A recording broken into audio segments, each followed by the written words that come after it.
Another technique that you can use for the neck, you can use always a bit of lotion, but very little, so it doesn't become slippery.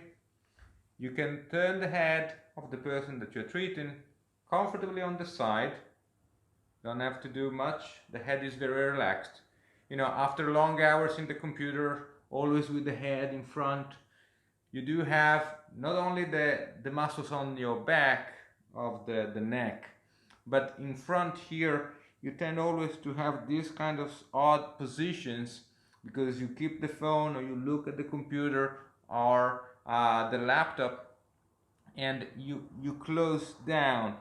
So in order to open up again and relax these muscles, you can do massage on this section here of the neck, which is very accessible if you put your, let's say, client for the time being in this position with the head rested on the side. So you can access very easily from the ear to the clavicle here. So from here to here, there are a couple of muscles which are very much used when you are doing this movement. They are very contracted. One is the sternocleidomastoid and the other one are the scalenes.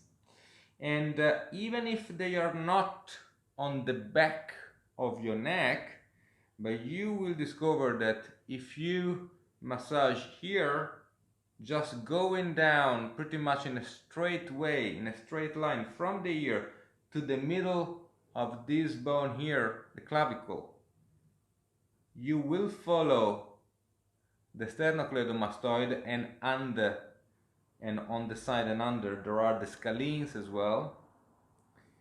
You will discover that then you recover much range of movement. You are much freer to move.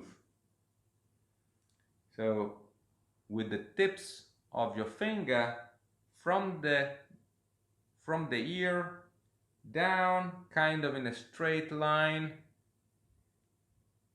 to the middle of the clavicle.